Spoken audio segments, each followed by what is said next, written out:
Waduh, di hari ini perang Iran ini udah jadi krisis energi global, teman-teman.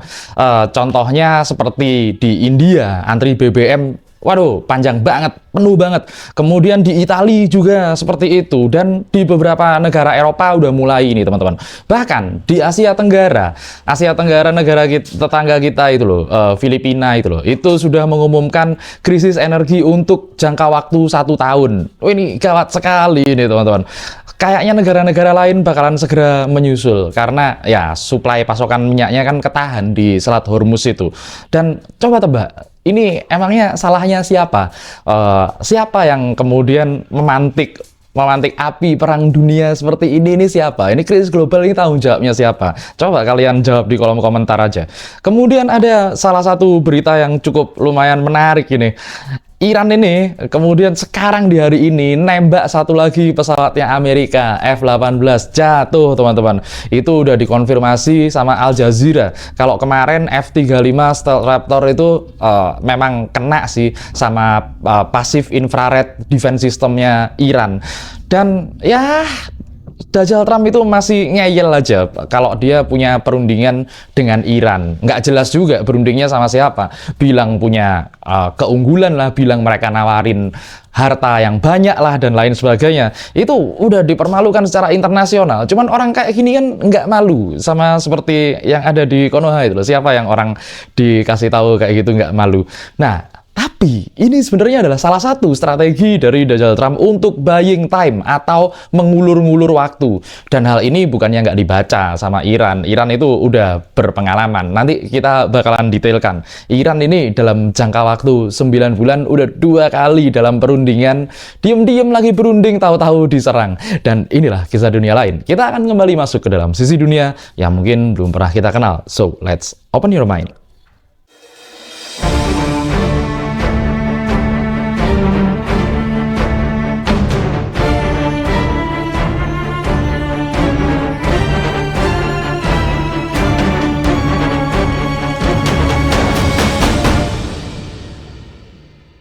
Ingat nggak setelah kemarin Israel dikirimin parsel-parsel Lebaran dan petasan-petasan Idul Fitri. Nah, di hari ini, di hari sekarang ini, baru tadi malam, ini gelombang serangannya semakin masif. Ini udah berapa hari yang katanya Trump punya waktu 3-4 minggu, sekarang udah hari keberapa? 26 ke 27, teman-teman. Ini nggak akan selesai. Bahkan sasarannya Iran ini sekarang udah sangat-sangat akurat dan terukur. Nanti aku cerita, ada salah satu camp militer dari Israel ini yang disikat habis. Itu ternyata pada ngumpet, teman-teman. Nah, memang seperti itu. Tapi Israel dan Amerika ini memang lagi-lagi melakukan berbagai kejahatan perang, teman-teman. Masa karena kemarin katanya kan Trump berkali-kali mengumumkan udah melumpuhkan militernya Iran. Katanya militernya Iran udah lumpuh. Itu rudal dari mana? Pertanyaan-pertanyaan seperti itu. Kemudian pertanyaan yang keduanya, kok masih aja pesawat-pesawat mereka ngebom. Dan coba tebak mana yang dibom yang terbaru ini? Pasar ikan, teman-teman. Lihat itu, pasar ikan. Pasar ikan yang disikat. Ini kan salah satu tempat berkumpulnya masyarakat. Nggak mungkin lah tentara pada ngumpet di pasar ikan itu nggak mungkin. Sama sekali nggak mungkin. Nah, ini kan udah jelas-jelas kejahatan seperti itu nggak bisa ditoleransi sebenarnya. Belum lagi sekolah, belum lagi rumah sakit, ambulan yang disikat di Lebanon sama Israel dan lain sebagainya. Ini udah jelas-jelas kejahatan. Tapi ya seperti biasa, negara Arab yang lainnya itu Israel nyerang Gaza diem aja, Amerika nyerang Iran diem aja. Tapi nanti kalau Iran yang bertindak untuk mempertahankan sovereignty atau mempertahankan kedaulatan bangsanya, mereka ngomel, teman-teman. Jadi standar ganda, double standard ini, teman-teman. Belum lagi kemarin itu Kuwait itu memprovokasi dengan masih ngasih tanahnya, masih ngasih negaranya buat meluncurkan beberapa rudal-rudal ke Iran. Itu yang merekam masyarakat ini sendiri, masyarakat Kuwait sendiri. Ini bahaya sekali kalau nanti terjadi pergerakan di Timur Tengah, teman-teman. Nah, ternyata satu yang berpihak pada Iran itu salah satunya adalah yang paling dekat ya, yang action ya, selain proksi-proksi seperti Hezbollah, Hamas, dan lain sebagainya. Satu-satunya yang bergerak itu malah di Irak. Irak ini kan kemarin mengutuk mengutuk Amerika dan Israel. Ingat kan video yang tak kasih parlemennya Irak? Mereka bilang Allahu Akbar.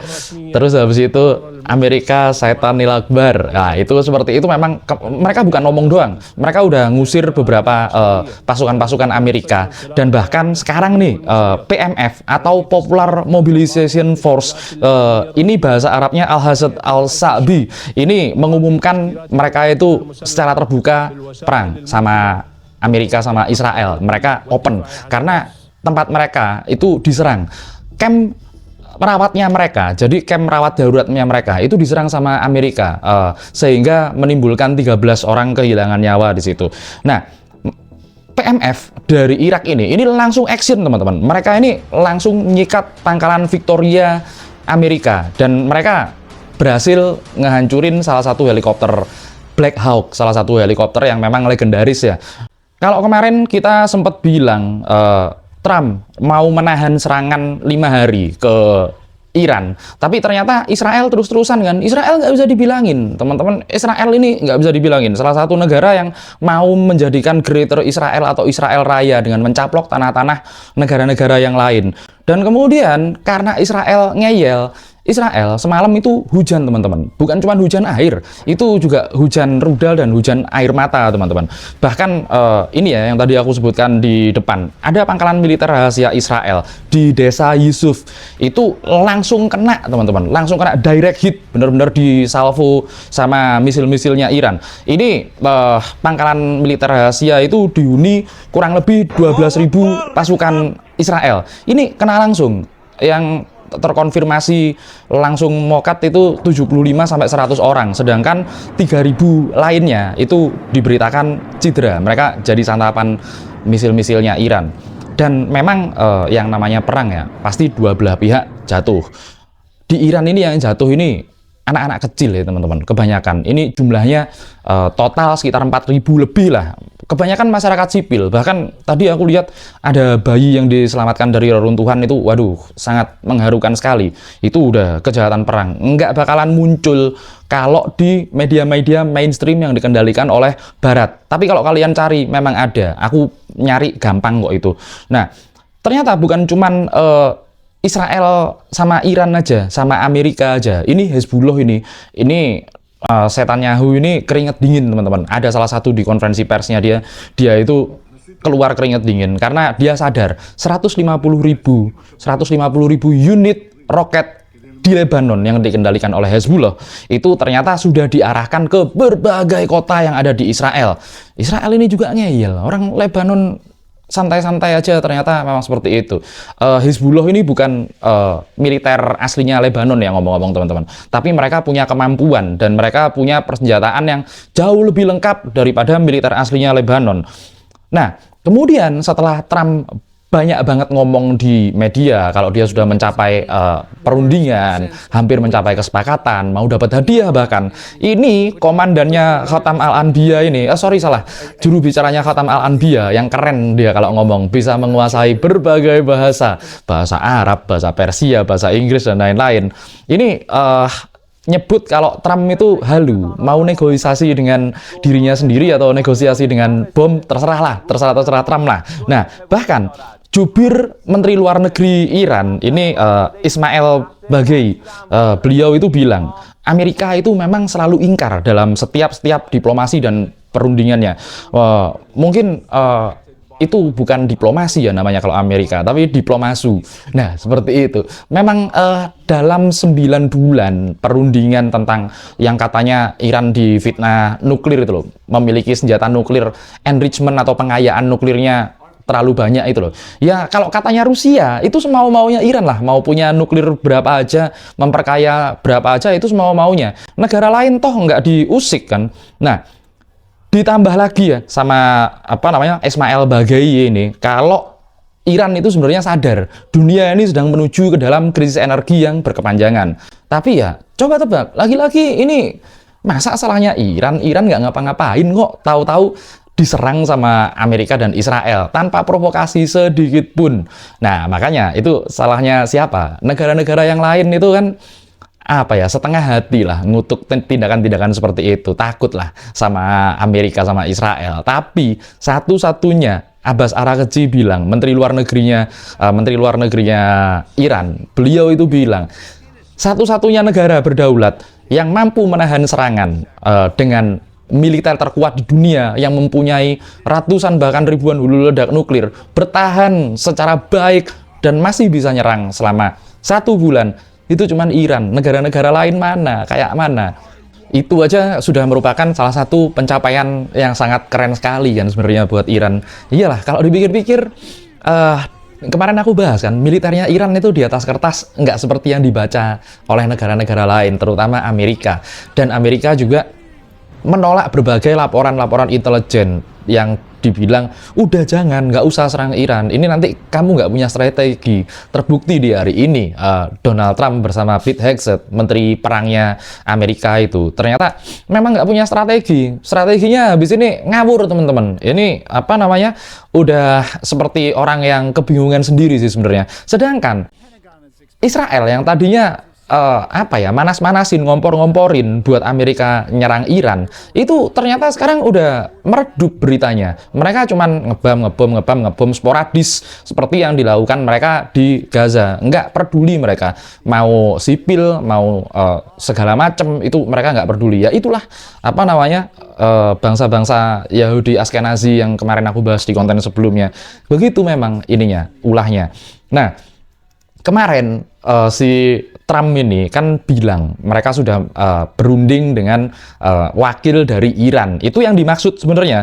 Itu yang dimaksud adalah Muhammad Baghir Ghalibaf. Ini adalah salah satu anggota parlemen Iran buat bernegosiasi dan menggantikan kepemimpinan rezim. Nggak mungkin lah seperti itu. Ghalibaf sendiri ini sudah tegas bilang menolak, nggak ada yang seperti itu bohong semua. Terindikasi kalau apa yang dibilang oleh Donald Trump ini cuman buat mengendalikan pasar dan mengendalikan harga minyak dunia biar apa namanya terkesannya santai. Padahal sebenarnya nggak seperti itu. 1.500 kapal-kapal tanker besar di hari ini masih tertahan di Selat Hormuz dengan kurang lebih 20.000 pelaut di dalamnya. Nah, mereka ini harus bayar. Kalau lewat ya harus bayar ke Iran. Berapa bayarnya? $2 juta per sekali lewat, teman-teman. Nah, ditambahin sama siapa namanya, Muhammad Ghalibaf ini dari laporan intel yang dia terima, ini ada salah satu negara-negara di regional situ yang akan ngebantu Amerika untuk menginvasi Iran dari darat, teman-teman. Negara mana kira-kira? Ya, nggak jauh-jauh dari negara yang ada di situ. Mungkin Kuwait, Emirates, mungkin juga Arab Saudi, mungkin juga Qatar, atau yang mana. Tapi Qatar kemarin ngerilis sesuatu yang positif sih tentang Iran. Enggak sih, baru tadi dirilis positif tentang Iran. Nah, pulau yang disebut oleh Ghalibaf itu Khark, Pulau Khark. Pulau Khark ini adalah salah satu cadangan minyak terbesar yang ada di Iran. Antara 90 sampai 92% cadangan minyak Iran itu ada di Pulau Khark itu. Nah, pulau ini sendiri dari kemarin-kemarin sudah jadi polemik ya, bakalan jadi perang darat atau enggak. Amerika itu pernah punya battle untuk merebut satu pulau di Jepang, namanya Pulau Iwo Jima, teman-teman. Kalian cek sejarahnya di situ. Berapa yang habis pasukan Amerika dalam perebutan itu kalau nggak salah, benerin aku kalau salah, sekitar 20.000 orang habis. 20.000 orang Amerika habis. Itu pun apa namanya, sewaktu itu peperangannya masih peperangan konvensional yang ada di Perang Dunia Kedua lah. Jadi strateginya beda. Dan ini Iran ini beda, teman-teman. Kalau mereka benar-benar maju, pasukan militer Amerika ini bakalan maju daratnya. Iran itu udah nyebutkan bahwa ini pasukan kita ini bukan pasukan sandal jepit, ini pasukan tentara beneran. Prajuritnya Palestina, Irak, Yaman, dan berbagai negara-negara teluk lainnya itu latihannya ya di Iran ini supremasi lah. Mereka menggambarkan supremasi. Militernya Iran enggak jatuh. Masih ada IRGC, kemudian masih ada Basij, kemudian masih ada pasukan khusus Khatam Al-Anbiya ini, teman-teman. Nah, Amerika kemudian mengerahkan sebuah pasukan dengan nama Batalion 82 Paratroopers dan para Navy SEAL atau marinir-marinirnya. Ini yang dikerahkan kabarnya berjumlah sekitar 12.000 sampai 20.000 unit, teman-teman. Nah, tentu saja karena ini merupakan sesuatu yang gawat ya, Iran nggak diem aja. Iran udah memperkuat Khark Island atau Pulau Khark itu sendiri udah diperkuat. Militer udah dikerahkan ke situ, jebakan sudah dipasang, dan ingat katanya Iran kemarin, kalau Amerika mau masuk ke sini, silakan masuk. Kita bakalan bikin peti-peti buat kalian, buat korban-korban kalian. Itu dari kotak-kotak amunisi, dari kayu-kayu amunisi kita ini loh. Ayo silakan ke sini. Mereka udah lebih dari siap, teman-teman. Ini bukan dibilangin kok, ini bukan pasukan sandal jepit. Ini tentaranya Iran itu tentara beneran. Cuman mereka kan nggak suka ini aja, nggak suka apa namanya pamer dan apa namanya jarang banget ya mereka parade-parade militer. Kalau parade militer yang ngewari itu Cina. Nah iya, ngomong-ngomong tentang Cina, ternyata drone Shahid yang di apa namanya teknologikan oleh Rusia dan Iran itu ternyata sudah diproduksi massal di Cina, teman-teman. Jadi nggak bakalan habis itu drone, sehari bisa 400 sampai 700 kok sehari. Gawat banget itu sih, teman-teman. Nah, hingga hari ini yang jelas-jelas bilang kalau Amerika itu punya salah ya karena menginvasi atau menyerang Iran tanpa provokasi. Yang jelas-jelas bilang kayak gitu, negara-negara regional seperti itu cuman Oman bilangnya enteng. Enggak, itu Iran nggak salah apa-apa, itu negara berdaulat, biarin aja. Oman ini salah satu negara yang netral di kawasan Gulf atau kawasan Teluk situ, teman-teman. Nggak terlalu belain Amerika dan lain sebagainya. Beda banget kan sama negara-negara lain yang punya kepentingan. Bahkan ya kemarin itu ada komen tentang salah satu YouTuber juga di sini. Setelah aku cek konten-kontennya YouTuber itu, percayalah teman-teman, saat Wahabi itu dulu mengembangkan sayapnya di Indonesia, percayalah teman-teman. Kalian bisa cek kok kalau kalian punya akses ke beberapa pesantren-pesantren. Orang yang mau buka pesantren dengan ajaran atau mazhabnya Wahabi itu langsung dikasih duit minimal 5M. Nah, seperti itu, teman-teman. Jadi udah kelihatan sekarang kan yang apa namanya, yang didikannya Israel itu yang mana. Masa sih Iran didikannya Israel udah hancur-hancuran kayak gitu? Aku sih nggak percaya. Dan karena cepetnya, rapidnya informasi yang berkembang, cepet banget informasinya, aku bakalan update-nya mungkin nggak sampai 20 menit durasi videoku, tapi aku bakalan cepetin lagi biar kita tetap update. Buat kalian yang masih ngira video-videonya adalah video-video palsu AI, verifikasiku dua hal. Verifikasiku udah 2 tahap. Yang pertama adalah dengan tahap AI, yang kedua dengan tahapan media-media yang lain. Aku melakukan fungsiku sebagai jurnalis. Jadi ya seperti itu. Insya Allah yang aku sajikan, video-video yang kalian nikmati itu insya Allah asli dan terbaru. Sampai di sini dulu video kali ini.